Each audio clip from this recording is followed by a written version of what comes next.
이 시간 성경 말씀 보겠습니다. 오늘 말씀은 로마서 1장 16절에서 17절까지의 말씀입니다.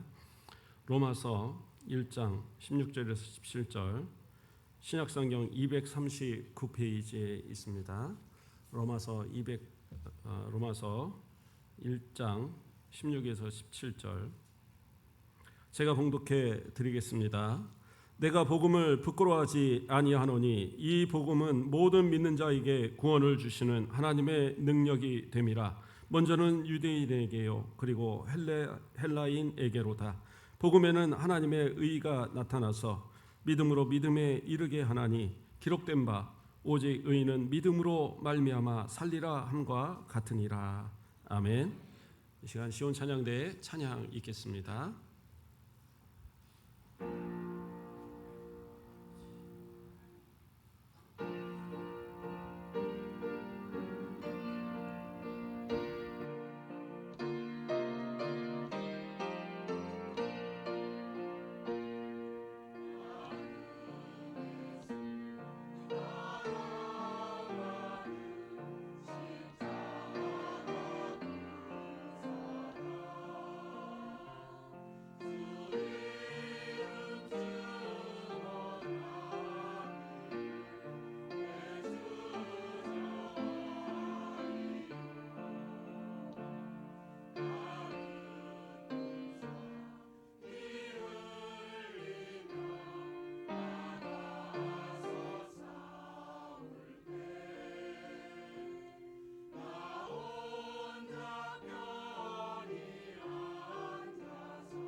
오늘도 하나님께서 이 찬양을 통해서 영광 받으실 줄 믿습니다. 우리 지휘 맡으신 임미숙 권사님이 좀 몸이 안 좋아서 지금 이제 집에서 계십니다. 병원에 가신 상태는 아니고. 근데 하필 오늘 아까 우양실에서 있는데 찬양이 박자가 쉽지 않은데 지휘자가 없이 어떻게 할 것인가. 그런데 너무 잘하셨어요. 전문가들도 박자들이 어려운 경우들은 지휘가 없으면 잘 못 불러요. 왜냐면 혼자만 불러버릇해 갖고 지휘자들이 이렇게 없으면 중구난방하거든요. 그런데 이렇게 좀 너무 잘 불러주셔서 또 감사하고 우리 하나님께서 크게 영광 받으실 줄 믿습니다. 감사합니다. 자, 우리 옆분들과 인사하겠습니다. 사랑합니다. 환영합니다. 잘 오셨습니다. 네, 그래요. 손도 한번 잡아주시고. 자, 오늘 우리가 또 하나님의 말씀으로 함께 은혜 받고자 합니다. 오늘 말씀의 제목은 믿음으로라는 제목입니다. 제가 몇 주에 걸쳐서 계속 믿음에 관해서 말씀을 드리고 있습니다. 성도들이 말씀을 들을 때 참 은혜 받았다, 너무 좋다, 오늘 마음에 와닿는 설교다. 대부분은 예화가 좀 많이 들어가고 실생활과 좀 연결이 되어지고 좀 내 마음에 가려운 부분들을 긁어줄 수 있는 그러한 설교, 딱 그게 전해지면 무조건 아멘이에요. 목회자가 모르는 건 아닙니다. 그럼에도 불구하고 이러한 좀 어려운 설교들을 하는 이유는 우리가 알아야 되니까 그런 거예요. 어떤 목사님들은 믿음에 관하여서, 구원에 관하여서, 예수 그리스도에 관하여서 모든 설교에 반드시 들어가야 된다고 얘기해요. 그런데 그렇게 설교를 준비해 보려고 예전에 노력을 해보니까 쉽지 않더라고요. 계속 똑같은 말만 하게 되고, 물론 여러 가지 의미 속에서 예수 그리스도의 구원, 또 그 은혜, 사랑 다 살필 수는 있어요. 그러나 무조건 뭐 그 말이 단어가 들어가야 된다, 그렇기보다는 정말 우리의 믿음에 필요한 그러한 모든 것들을, 모든 이야기들을 다 다방면에서 살펴보는 것, 그건 매우 중요합니다. 그럼에도 오늘 믿음에 대해서 또다시 이야기하는 것은 믿음이 그만큼 중요하기 때문이라는 사실입니다. 옛날 부흥강사 목사님들은 정말 한 3일, 4일 설교하는 동안 정말 재밌게 설교를 많이 하세요. 저도 어려서 중학교 때 그 이전에도 마찬가지로 동네에서 어디 교회 부흥회 한다고 그러면 뭐 사실 부흥회를 그렇게 자주 안 하잖아요. 지금은 성도들이 그렇게 참석을 안 해서 안 하지만 예전에는 재정적으로 많이 드니까 안 했어요. 교회들 뭐 시골 교회 또는 지방 교회들, 작은 교회들이 부흥회를 감당하려면 1년 예산에 뭐 거의 한 4분의 1은 다 써야 되는 그러한 경우들이 많은데, 그러다 보니까 동네에서 어느 교회 부흥회 한다고 그러면 진짜 온 동네 사람들이 다, 성도들이 다 걸로 모이는 것 같아요. 진짜 재밌게도 하셨어요. 보면 내가 알지 못하려면 신기한 이야기들을 참 많이 하시고, 그러면서 지금도 이런 기적들이 일어나나? 그럴 만한 아주 재밌는 이야기를 많이 합니다. 그래서 저도 중학교 때 인근에 있는 교회에서 부흥회 한다고 저희 어머니가 저를 끌고 가셨어요. 야, 거기 참 부흥회 한다니까 같이 가자. 그래서 막상 갔는데 어머니는 하루 듣고 안 가셨어요. 저는 근데 그 3일 밤에만 학교 갔다 와서 밤에만 3일을 다 갔습니다. 너무 재밌었어요. 그런데 지금 기억에 남는 것은 그때 들었던 예화들, 재밌게 들었던 이야기만 기억나지 말씀은 하나도 기억이 안 나요. 그런데 물론 뭐 말씀을 들었던 거를 지난주에 설교 제목도 잘 기억을 못 하는데 뭐 수십 년 전에 설교를 어떻게 기억합니까? 그렇죠. 못 기억하는데 중요한 것은 그러한 식으로 설교하는 것에 너무 익숙해져 버리면 진짜 하나님의 말씀에 깊이 있는 것을 알지 못해서 때로는 그냥 항상 어린아이 같은 신앙에서 머물러 있는 그러한 모습이 될 수밖에 없다라는 거예요. 그래서 조금 어렵더라도 이러한 말씀들을 좀 마음에 새기는 것 대단히 중요합니다. 어떻게 보면 그런 부흥회를 이끄시는 부흥강사 목사님이나 이런 분들의 설교를 좋아하는 중에 하나는 복에 대한 설교들을 참 많이 하셨던 것 같아요. 이러면 복 받는다, 저러면 복 받는다. 그 가운데 또 하나는 뭐예요? 헌금. 예, 헌금에 대한 작정들을 자꾸 하게 하십니다. 나중에 한 이야기지만 옛날에 어떤 목사님들은 헌금이 이렇게 작정이 나오면 그 액수의 몇 퍼센트를 이렇게 받아가는 그런 분들도 있었다고 그러더라고요. 그러니까 헌금을 되도록이면 많이 작정하게 하는. 그래서 대부분은 부흥회를 앞두고 있다든가 해외 어디 뭐 선교제 건축을 한다든가 뭐 어떤 특별하게 돈이 많이 들어갈 일들이 있을 때에 그런 부흥회를 하게 되죠. 그러나 하나님 앞에서 물질의 복 받는 것만이 진짜 복 받는 건 아닌 거예요. 물론 그렇다고 해서 물질의 복 받기를 뭐 목사님이 기도 안 하느냐? 그렇지 않아요. 우리 성도들 새벽에 기도할 때마다 정말 일용할 양식을 채워주시고 가정에 필요한 모든 것들, 직장에 또 사업에 하나님 복 주시라고 항상 기도합니다. 기도 안 하는 건 아닌데 우리의 먼저가 무엇이 되어야 될지를 우리는 생각해 보라는 거예요. 헌금이라는 것은요, 어떻게 보면 믿음의 척도가 아니에요. 근데 많은 사람들이 착각할 때에 헌금을 드리는 것이 믿음의 척도로 자꾸 생각을 하는 거예요. 또한 그래야지만 큰 복을 받는 것처럼 생각을 해요. 물론 성경이 그러한 구조들이 없는 건 아니에요. 그러나 꼭 그렇게만 설교해서 그렇게만 내가 믿어서는 그러면 헌금하지 못하는 분들은 헌금 많이 못하는 분들은 다 그럼 가난하고 다 힘들게만 살아야 되게 그러진 않는 거예요. 저는 뭐 헌금에 대해서는 그렇게 강조하는 목회자는 아닙니다. 제가 아마 설교할 때 그럴 거예요. 감사 절기나 이럴 때는 그 드리는 의미에 대해서는 설교를 해도 헌금을 많이 드리라 이런 설교를 하지 않아요. 어떤 분들은 설교하면서 그래요. 감사절 되고 그러면 12달에 한 달 정도의 감사는 해야지 뭐 이런 분들이 있어요. 그러면 단위수가 엄청 커지잖아요. 어떤 교회들은 이 새벽 예배 그 특별 새벽 기도가 하는 것 같으면 매일 헌금 올리라고도 얘기를 해요. 그러면 헌금도 이렇게 쌓여 있고 막 설교를 합니다. 제가 한국일보 기사인가요? 봤더니 새벽 기도를 다시 일으켜야 된다. 이런 이제 이 설교를 저쪽 그 명성교회에서 좀 지금 강조하고 있나 봐요. 거기가 새벽 기도를 참 큰 교회에도 불구하고 수백 명씩 모이는 그런 교회인데, 그런데 그 가운데 이 한 구절이 한 글귀가 써 있는 게 뭐라고 있느냐? 온 성도들이 기도의 제목을 가지고 여기다가 강대에다 올려놓고 그리고 일주일 동안 새벽 기도 한다는 거예요. 기도 제목 그냥 올립니까?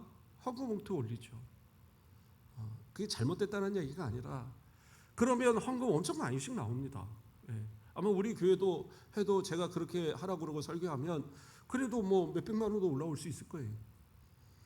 그러나 그것은 꼭 좋은 것은 아니다. 왜? 물질을 들여서 하나님이 물질을 줄 것이다라는 그런 어떤 생각을 가지고 드린다? 그거는 올바른 헌금이 아닌 거예요. 그래서 저는 항상 얘기하잖아요. 하나님 앞에 드리는 예물은 감사로 드리는 거예요. 어떠한 목적이 있어서 그것이 꼭 이루어져야 된다라는 생각으로 드리는 것이 아니라, 물론 기도의 제목을 쓰기는 하지만 그러나 이것을 반드시 드려주시라는 의미 속에서 물질을 드리는 게 아니에요. 거래하는 게 아니에요. 그리 아니하실지라도 저는 감사합니다라는 감사의 내용으로 드리는 거예요. 그걸 결코 잊어서는 안 돼요.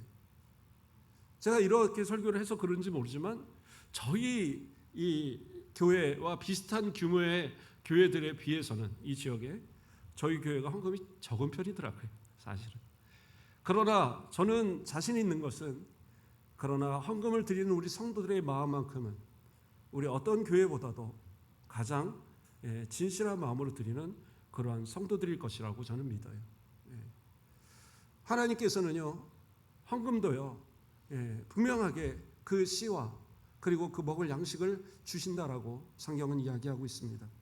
고린도후서 9장 10절을 보면 심는 자에게 씨와 먹을 양식을 주시는 이가 너희 심을 것을 주사 풍성하게 하시고 너희 의의 열매를 더하게 하시리니, 이렇게 말씀하잖아요. 그러니까 씨를 주신다라는 것, 헌금할 것도 주신다라는 거예요. 먹을 양식을 주신다라는 것은 매일의 일용할 양식을 주신다라는 거예요. 그래서 우리가 하나님 앞에 11조를 드리고 감사를 드리고 절기연금을 드리고 뭐 때에 따라 제목으로 예물을 드리고 여러 가지 제목으로 하나님 앞에 제물을 드려도 부족하지 않게 살아가는 것은 걸식하거나 뭐 저희 노숙자가 되어서 이 밖에 길에 나거나 그런 일은 없잖아요. 그렇게 하시는 것은 하나님께서 때에 따라 주시는 그 모든 것들이 있기 때문이다라는 거예요. 그러나 어떤 이들은 정말 헌금을 드리고 싶어도 그 환경이 되지 않는 분들도 있더라고요. 예전에 어떤 분이 그러더라고요. 저는 한 달에 버는 수입이 너무 적습니다. 너무 적어서 11조를 띄워보니까 몇만 원도 안 되더래요. 근데 이것을 11조에 넣으려고 하니까, 봉투에 넣으려고 하니까 너무 창피하더래요. 다른 성도들은 11조로 뭐 몇십만 원, 심지어는 몇백만 원도 넣는데 나는 몇만 원 넣는 것이 물론 사람 보고 드리는 건 아니지만 사람의 마음에 그것이 너무나도 좀 창피해서 그래도 자신은 정직하게 구별해서 감사헌금 봉투에 드립니다. 저한테 얘기하시더라고요. 그래서 그럴 수 있어요. 환경이 안 되는데 거기다가 무슨 남들 11조 하니까 나도 그만큼 해야지 하고 몇십만 원씩 헌금, 그거 그렇게 할 수도 없고, 그렇게 해서 가정에 문제가 생기고 자기 삶에 문제가 생긴다면 그게 어떻게 하나님 영광이 되겠어요? 어떤 이는요, 장애의 몸으로도 하나님 앞에 예물을 구별해 드리려고, 장애인들은 정부에서 이렇게 지원하고 뭐 해서 직장에서 고용을 해주고 그리고 월급을 주고 그러잖아요. 그래서 액수가 그렇게 크지 않아요. 그런데도 거기서 띄어서 11조를 하겠다고 했는데 생각을 해보니까 몇백 원이 모자르게 드린 거예요. 그게 너무 마음에 걸리니까 그걸 어떻게 할까, 11조 봉투에 다시 갖다 넣기도 참 그렇고, 그러니까 저한테 찾아온 거예요. 부목사 때 저를 찾아와서 목사님, 그러면서 손에다가 몇백 원을 쥐어주는 거예요. 이게 뭐예요? 그랬더니 목사님, 제가 11조를 계산해 보니까 이 몇백 원을 떼어 먹었더라고요. 목사님, 이거 같이 내주세요. 그래서 그때는 순간 생각에는 아니 그냥 다음번에 같이 넣든지 그냥 뭐 이렇게 그냥 이 헌금함에 넣으면 되지 굳이 이거를 이렇게 나한테 따로 주나, 이런 생각을 했어요. 근데 며칠이 지나면서 계속 기도하면서 생각이 드는 게 뭐냐, 하나님 앞에 진짜 정직한 마음으로 드리고자, 그 어떻게 보면 과부의 두 랩돈과 같은 그러한 마음으로 이것을 하나님 앞에 드리는 그러한 정직한 모습이었구나. 이게 저를 부끄럽게 만들더라고요. 그러니까 어떻게 생각하면 내가 하나님 앞에 11조와 감사와 여러 가지 헌금을 제목으로 드리는 거예요? 그건 대단한 거 아니라니까요. 하나님이 그렇게 드릴 수 있는 환경과 여건을 만들어 주시니까 내가 하는 거지, 무슨 내 믿음이 커서 그렇게 하는 겁니까? 예. 그거 해도 모자르지 않게 하나님 채워주시니까 하는 거잖아요. 그러나 어떤 인들은 하고 싶어도 진짜 그 집안에 쌀이 떨어지고 때로는 그 아이의 학비에 들어갈 돈이 부족해서 동동거리면서 그렇게 하는 가운데 겨우겨우 감사의 예물을 드리는 그러한 모습들, 주일의 예물을 드리는 그러한 모습들, 그러한 모습에 비해서 내가 뭐가 그렇게 대단한 거라고 생각을 하십니까? 예수님께서도 말씀하시잖아요. 그 과부의 두 랩돈, 누가복음에 보면 부자들은 많은 예물을 하나님 앞에 드려요. 그 당시에는 특별히 성전의 동전으로 바꿔서 여러 가지 그 많은 양으로, 그러니까 한 자루씩 갖다가 이렇게 부었다고 그래요. 그러면 성전 궤로 들어가는 가운데에 그 밖으로 이렇게 나오는 나팔이 있었대요. 그래서 들어가는 소리가 밖으로 흘러나오는 거예요. 도로록 도로록 도로록 도로록 쉬지 않고 흘러나오면 야, 저 사람 대단한 믿음이다, 박수 쳐주고. 근데 과부는 어떻게 해요? 그 랩돈, 그 가벼운 그 동구리로 만든 그 가벼운 그 동전, 지금으로 하면 한 3,000원이나 될까요? 두 개 합쳐봐야 그거 이렇게 떨어치면 어떻게 해요? 도록 하고 끝나는 거예요. 그 창피함과 모멸감을 참아가면서 주변의 시선을 참아가면서 하나님 앞에 드리고자 그것을 드렸어요. 예수님 뭐라고 그랬어요? 생활비의 전부를 다 드린 것이다. 그 과부가 그 모든 부자보다 더 많이 드린 것이다라고 예수님은 칭찬하셨어요. 그러니까 물질에 많고 적음도 아니고 하나님 앞에 진짜 마음을 대하여서 감사함으로 드리느냐.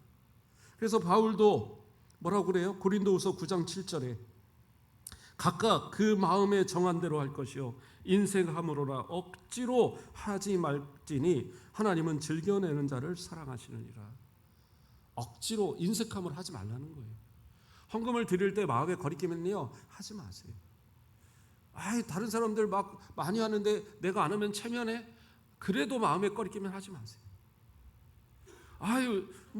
제가 안 하면은 안수 집사인데 장로인데 권사인데 사람들이 뭐라고 보겠어요? 그런데 마음에 꺼리끼는데 그 인색한 마음으로 그걸 하나님 앞에 드린다면 하나님이 뭐 어떻게 기뻐 받으시겠어요?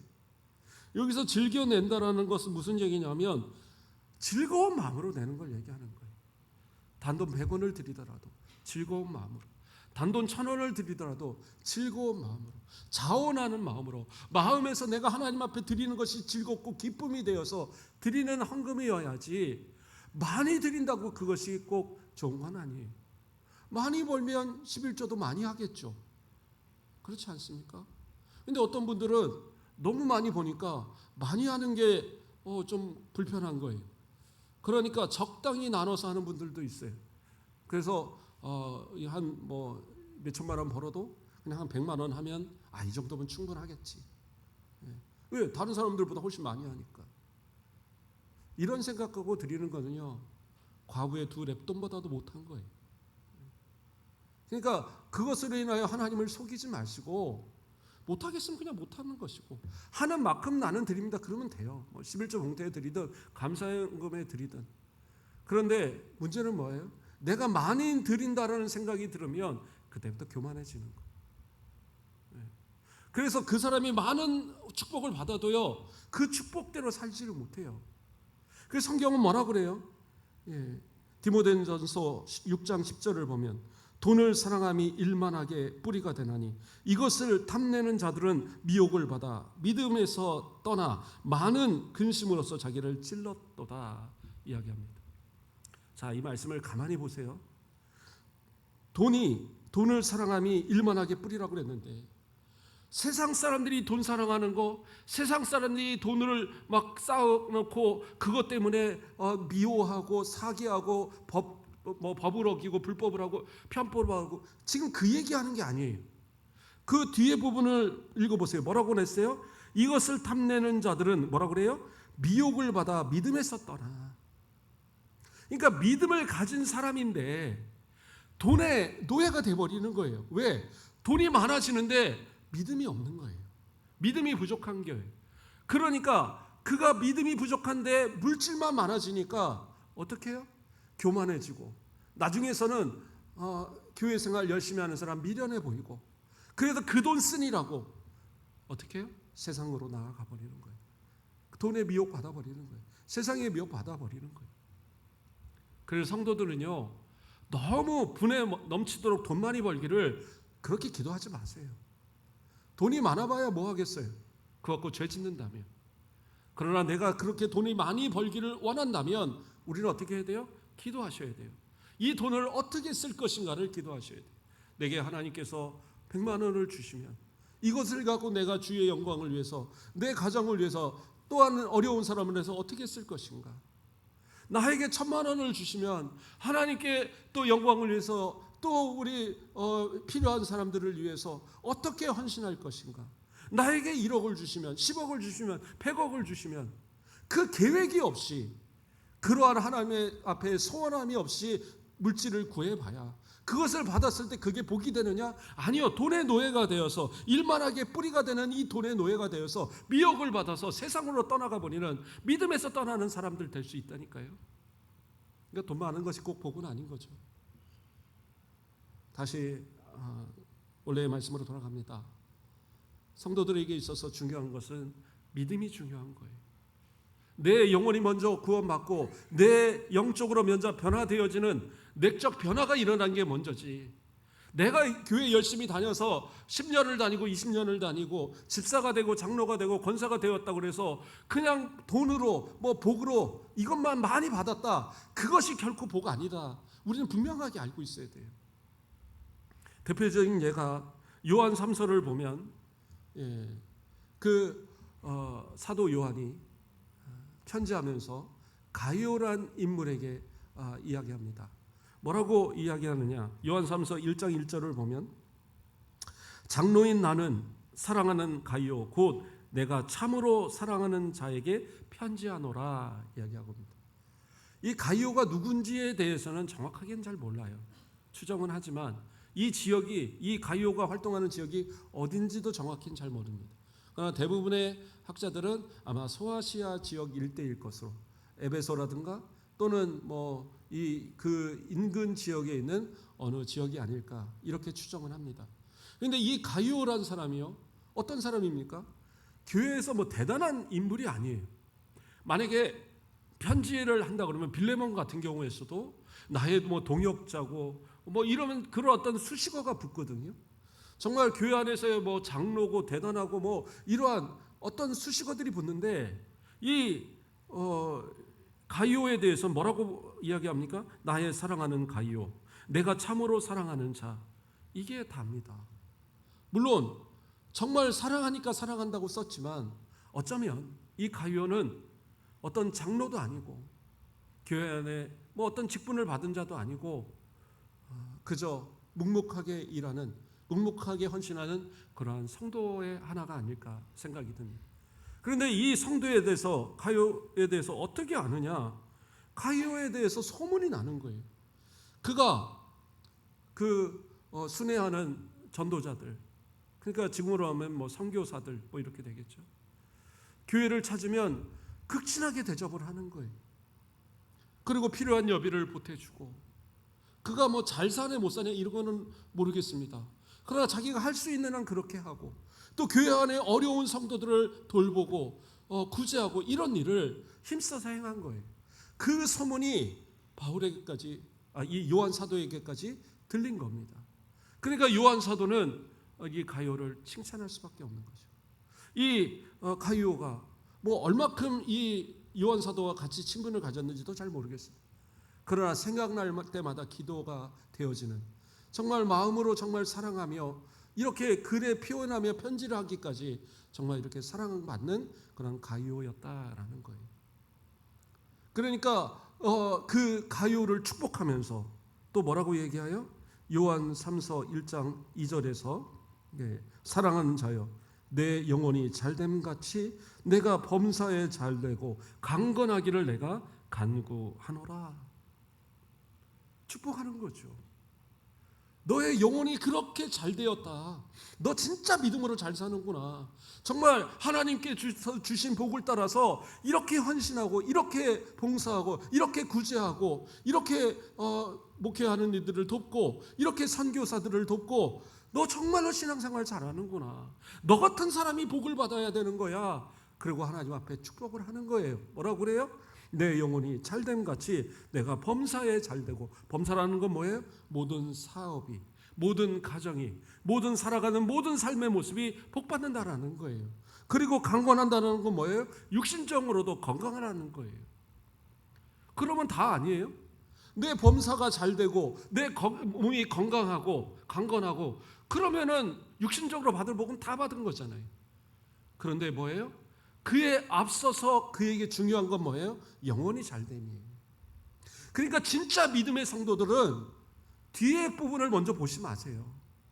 물질의 모습을 먼저 보지 마시고 건강의 모습을 먼저 보지 마시고 먼저 봐야 될 건 뭐예요? 내 영혼이 잘된 것 같이 내 영혼이 먼저 잘 돼야 되는 거예요. 하나님 앞에 믿음으로 바로 서서 주시는 말씀을 따라 날마다 내 마음 가운데 새기고 주의 이름으로 담대하게 이 땅 살아가시는 거예요. 하나님의 영광 위에서 살아가고 봉사하고 헌신하고 그렇게 살아가는 거예요. 그렇게 살아가다 보니까 하나님 주의 일 더 열심히 감당해야 되는데, 하나님 세상에서도 하나님 영광 나타내며 살아가야 되는데, 하나님 진짜 하나님 복음 전하며 살아가야 되는데 물질도 주셔야 되는 거 아닙니까? 건강도 주셔야 되는 거 아닙니까? 기도할 근거가 되잖아요.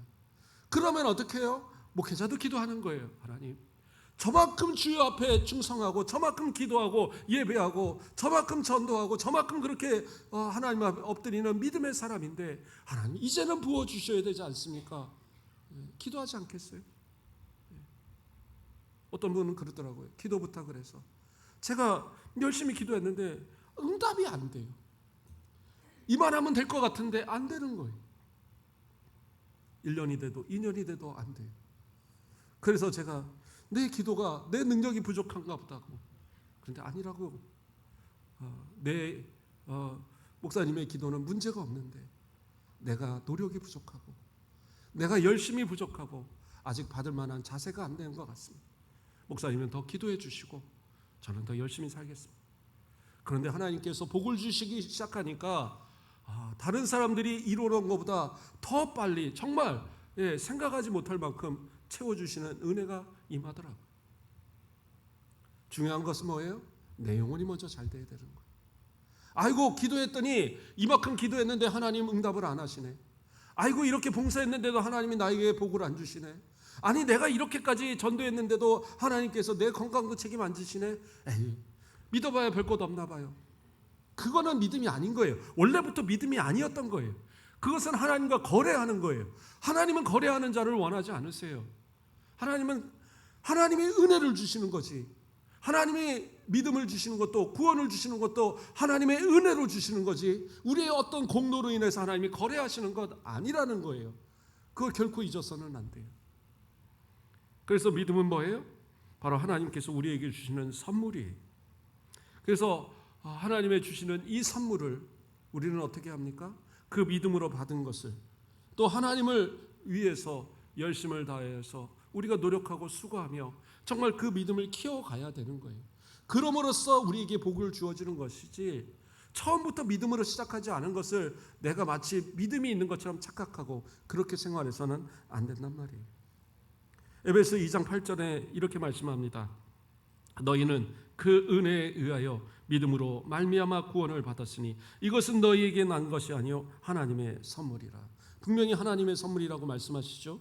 그리고 우리가 처음 읽었던 본문의 17절에 뭐라고 그래요? 복음에는 하나님의 의가 나타나서 뭐라고 그래요? 믿음으로 믿음에 이르게 하나니 기록된 바 오직 의인은 믿음으로 말미암아 살리라 한것 같으니라. 믿음은 하나님이 주셨어요. 근데 믿음을 통해서 믿음에 이루어요. 이건 뭐예요? 큰 믿음으로 이뤄간다라는 거예요. 그 큰 믿음으로 이뤄간다라는 건 뭐예요? 우리가 오직 믿음으로 살아간다라는 거예요. 돼도 안 돼도 주셔도 안 주셔도 우리의 믿음으로 하나님 앞에 기도하고 믿음으로 살아가는 거예요. 그래서 이 믿음으로 해서 이것이 성장되어졌을 때 그것이 큰 믿음이 되어서 결국에는 하나님 앞에 영광이 되고 우리의 삶을 통하여서 우리의 육신도 우리의 삶의 모든 삶도 하나님의 주신 복으로서 채워지고 건강해지는 그러한 역사가 일어나는 거예요. 그러니까 무엇이 우선인가를 우리 먼저 항상 생각하는 믿음의 모습이 있어야 되는 거예요. 그런데 이 요한 3서를 보면 딱 한 장짜리거든요. 한 장짜리인데 거기에 칭찬받는 가이오와 또 사도 요한이 정말 안타까워하는 마음으로 책망하는 한 사람이 있어요. 그 사람은 누구냐? 발음이 잘 안 되네요. 디오드레베라는 사람입니다. 이 사람은 어떤 사람이냐? 요한 3서 1장 9절에서 10절을 보면 내가 두어 자를 교회에 썼으나 그들 중에 으뜸되기를 좋아하는 디오드레베가 우리를 맞아들이지 아니하니 그러므로 내가 가면 그 행한 일을 잊지 아니하리라. 그가 악한 말로 우리를 비방하고도 오히려 부족하여 형제들을 맞아들이지도 아니하고 맞아들이고자 하는 자를 금하여 교회에서 내쫓는도다. 이게 무슨 얘기예요? 교회 안에서 으뜸이 되고자 했다라는 것은 이미 어느 정도 직분을 가진 사람이에요. 어쩌면 그가 장로일 수도 있고 권사일 수도 있고 안수집사일 수도 있어요. 그런데 그가 나서서 하는 일이 뭐냐? 너희들 내 말 잘 들어. 목사님들 잘해봐야 아무 소용없어. 선교사들 잘해봐야 아무 소용없어. 그냥 우리만 잘 먹고 잘 살면 돼.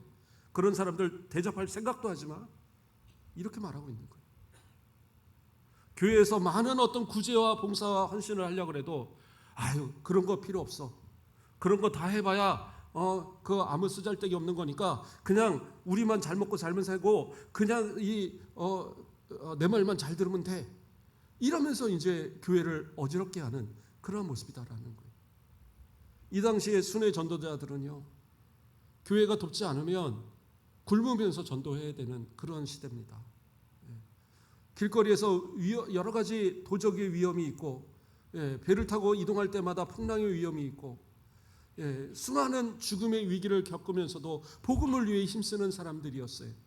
그들을 교회가 돕는 것은 당연한 일이었어요. 근데 그것을 방해하는 사람이 이 디오드레베였던 거예요. 이러한 모습이 뭐예요? 자신이 믿음 있는 것처럼 착각했던 사람인 거예요. 어쩌면 그는 물질적으로 복을 받은 사람일 수 있어요. 어쩌면 건강한 사람일 수 있어요. 그러나 뭐가 없어요? 믿음이 없어요. 믿음이 없으니까 쓴뿌리가 돼서 교회를 어지럽게 하고, 교회가 하나님의 뜻대로 헌신하고 전도하고 봉사하고 이런 구제하고 하나님의 영광에 위해서 일하는 일을 방해하는 거예요. 이런 모습이 돼서는 안 되잖아요. 가이오는 그 영혼이 잘 돼서 하나님 앞에 복받기를, 그 범사에 잘 되고 그 강건하기를 축복을 받았지만, 그러나 축복을 이미 받았음에도 불구하고 믿음이 없으니까 어떻게 해요? 교회를 어지럽게 함으로써 사도로서 그에게 책망하는, 그리고 어떻게 보면 저주가 임하는 그러한 삶을 살게 되는 거예요. 우리는 어느 편에 서서 살아가십니까? 물론 우리 가곡교회에 속한 모든 성도들은 믿음 안에 잘 사시는 분이라고 저는 여기 있습니다. 다시 한번 말씀을 드립니다. 서두에 헌금 얘기했다고 헌금 많이 드리라, 절대 그런 얘기 아니에요. 먼저 믿음을 바로 서십시오. 먼저 말씀을 마음 가운데 새기시고, 진짜 하나님 앞에 믿음을 내가 가졌는가를 점검하시고, 혹시 그냥 정신력으로, 혹시 습관에 따라 그냥 자리를 채우면서 이걸 믿음으로 착각하며 살아가는 건 아닌가. 하나님 앞에 진짜 믿음, 예수 아니면 살 수 없고 하나님 아니면 살 수 없는 진짜 믿음을 내가 가짐을 통하여서, 하나님의 선물을 받음을 통하여서 이것을 키워가는, 그리스도의 장성한 분량에 이르기까지 하나하나 점점 나아가며 성장하는 그러한 믿음 가지고 하나님 앞에 영광 돌리고 많은 사람들에게 복음의 유익을 끼치다가 이 땅을 살아가면서도, 그렇죠, 주의 종이 그를 위해서 기도하고 모든 성도가 그를 위해서 기도하는데 왜 복을 안 받겠어요? 하나님이 주시는 범사의 잘됨과, 그리고 내 육신의 강건함을 하나님이 주시는 은혜의 복을 누려서 정말 이 땅에서도 큰 복을 누리다가 영원한 천국에서도 우리의 주님 맞아주실 때에 기쁨으로 즐거움으로 우리를 맞으시고 예배하신 저 천국에 우리가 쌓아놓은 믿음의 모든 보화를 받아 누릴 수 있는 영생의 복을 누리는 우리 모든 성도들 되길 주님의 이름으로 축원드립니다. 기도하겠습니다. 사랑의 하나님, 감사를 드립니다. 하루하루 살아가면서 부족함도 많고 힘든 것도 많고 육신의 연약함으로 쓰러질 때도 많은 우리의 모습이지만, 그러나 우리의 영만큼은, 우리의 영혼만큼은 하나님을 바라며 우리의 속사람은 날마다 주님 닮은 모습으로 살아가기를 소망합니다. 먼저 내 영혼이 잘됨과 같이 우리의 삶도 주님 주신 복으로 넘치게 하시고, 우리의 육신도 더 많이 하나님 앞에 헌신하고 더 많이 주님 앞에 봉사할 수 있는 그러한 모습으로, 전도할 수 있는 강건함으로 우리 주님 채워 주시옵소서. 감사합니다. 예수 그리스도의 이름으로 기도드립니다. 아멘. 찬송 우리 542장 하나님 앞에 찬양 드리겠습니다.